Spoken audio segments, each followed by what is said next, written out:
여러분, 만약에 우리 마음이 감당하기 힘든 현실을 아예 삭제해버릴 수 있다면 어떨 것 같으세요? 그냥 있는 게 아니라 아예 없던 일로 만들어버리는 거죠. 이게 무슨 공상과학 소설 같은 얘기냐고요? 아니요. 지금으로부터 100년도 훨씬 더 전에 한 여성에게 실제로 일어났던 일입니다. 자, 오늘 이야기의 주인공은 바로 고드비나 F라는 여성입니다. 아주 평범했던 사람이죠. 그런데 1902년 그녀가 경찰에 체포되는 그 순간부터 그녀의 세상이 말 그대로 산산조각 나기 시작합니다. 이 모든 미스터리의 시작은요, 무슨 병원이나 연구실이 아니었어요. 바로 차갑고 어두운 교도소 독방이었죠. 그리고 바로 그곳에서 그녀의 정신에 정말 갑작스럽고 또 아주 극적인 변화가 찾아옵니다. 여기서 정말 놀라운 게 뭐냐면 그녀가 무너져 내리는 속도예요. 보세요. 5월 31일 체포될 때만 해도 멀쩡했어요. 아주 침착하고 정상적으로 보였죠. 그런데 딱 나흘 뒤입니다. 6월 4일 아침에 교도관들이 발견한 건 감방 안에서 격렬하게 발작하는 그녀의 모습이었어요. 그리고 바로 그날 저녁 그녀는 모든 기억을 잃어버린 채로 정신병원으로 옮겨지게 됩니다. 불과 며칠 만에 벌어진 일이에요. 자, 이제 정신병원으로 무대가 옮겨졌습니다. 그녀를 처음 본 의사들은요, 정말이지 완전히 혼란에 빠져버렸어요. 왜냐하면 그녀가 보이는 증상들이 하나같이 너무 기이하고 도대체 말이 안 되는 것들 뿐이었거든요. 예를 들어볼게요. 의사가 물었어요. 3 곱하기 4는 뭐죠? 그러자 그녀가 뭐라고 답했냐면 2호라고 했어요. 당연히 틀린 답이죠. 근데 이게 그냥 이상한 게 아니라 정말 기묘한 지점이에요. 왜냐하면 이건 그녀가 질문 자체는 완벽하게 이해했다는 뜻이거든요. 그냥 아무 숫자나 내뱉는 게 아니었다는 거죠. 여기가 어디죠? 라고 물으니까 뮌헨이요. 라고 대답하는 거예요. 실제로는 취리히에 있는 정신병원인데 말이죠. 그녀는 자기가 6개월 전에 있었던 뮌헨에 와 있다고 굳게 믿고 있었어요. 마치 그녀의 시간은 과거의 어느 한 지점에서 딱 멈춰버린 것처럼 보였습니다. 그러니까 그녀의 상태는 정말 총체적 난국이었어요. 시간, 장소, 최근 기억 싹 다 사라진 거예요. 자기가 정신병원에 있다는 것도 모르고 무슨 고급 호텔에 묵고 있다고 믿질 않나? 심지어 몸에 나타나는 증상도 이상했어요. 손이랑 머리는 막 심하게 떨리고 몸의 어떤 부분은 통증을 전혀 못 느끼는데 그 부위가 계속 바뀌는 거예요. 의사들 입장에서는 이건 진짜 너무나도 풀기 어려운 퍼즐이었죠. 그런데 말이죠. 바로 이 지점에서 이 사건이 정말 흥미로워집니다. 꼭 한 사람 안에 두 개의 다른 마음이 있는 것 같았거든요. 뭐랄까.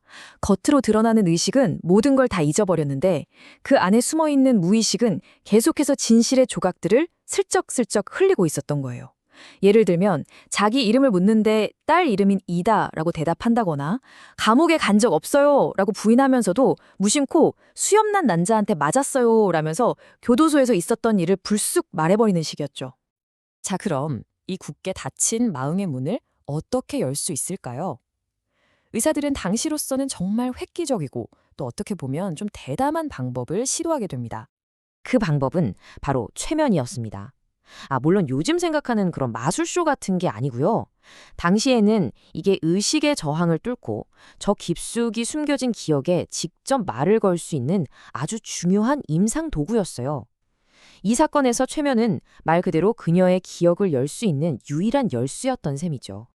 근데 첫 시도는 딱 절단만 성공했어요. 최면을 걸었더니 체포 당시의 기억까지는 떠올렸는데 정작 모든 게 끊겨버린 그 발작의 순간에 대해서는 거대한 벽에 막힌 것처럼 아무것도 기억해내지 못했죠. 그래서 의사들이 정말 대담한 생각을 해냅니다. 최면에 걸려있는 사람한테 최면을 한 번 더 걸면 어떨까? 바로 이중 최면이었어요. 마치 영화 인셉션처럼 꿈속에 꿈으로 들어가는 거죠. 그리고 그게 통했습니다. 마침내 굳게 닫혔던 기억의 문이 활짝 열렸고 그녀는 정신병원으로 이송되던 날의 그 끔찍했던 기억들을 본물 터지듯 쏟아내기 시작했어요. 자, 이렇게 흩어져 있던 기억의 조각들이 하나둘 맞춰지기 시작하자 드디어 의사들은 이 모든 기이한 현상들 뒤에 숨어 있던 진실을 마주하게 됩니다. 결론적으로 그녀의 문제는 뇌에 병이 생긴 게 아니었어요. 진단명은 히스테리성 혼미. 이건 감당할 수 없는 엄청난 충격에 대해서 마음이 스스로를 지키기 위해 일으킨 극단적인 방어 반응이었던 겁니다. 실제로 당시에 극심한 스트레스를 겪던 수감자들한테서 종종 나타나던 수감 정신증의 한 종류로 본 거죠. 그리고 바로 이 지점이 이 사건 전체를 관통하는 가장 중요한 핵심입니다. 잘 들어보세요. 그녀는 기억을 수동적으로 잃어버린 게 아니었어요. 너무나 고통스러운 현실을 마주하고 싶지 않아서 아주 적극적으로 기억을 밀어내버린 거였죠. 즉, 모르는 것이 아니라 알고 싶지 않았던 것입니다. 이걸 당시 심리학의 개념으로 설명하자면 히스테리적 전환이라고 부르는데요. 쉽게 말해서 체포라는 트라우마가 만들어낸 엄청난 감정 에너지를 망각이라는 다른 형태의 증상으로 바꿔치게 해버린 거예요. 고통스러운 현실을 그냥 통째로 도려내고 그 빈자리에 완전히 새로운 현실을 만들어 채워넣은 겁니다. 결국 이 한 여성의 이야기는 우리 눈에는 보이지 않는 인간 정신의 깊고 숨겨진 세계, 그리고 그 어마어마한 힘에 대해 정말 많은 것을 생각하게 만듭니다. 자, 그럼 이 100년도 더 된 이야기가 오늘을 사는 우리에게 던지는 메시지는 뭘까요? 몇 가지로 정리해 볼 수 있겠네요.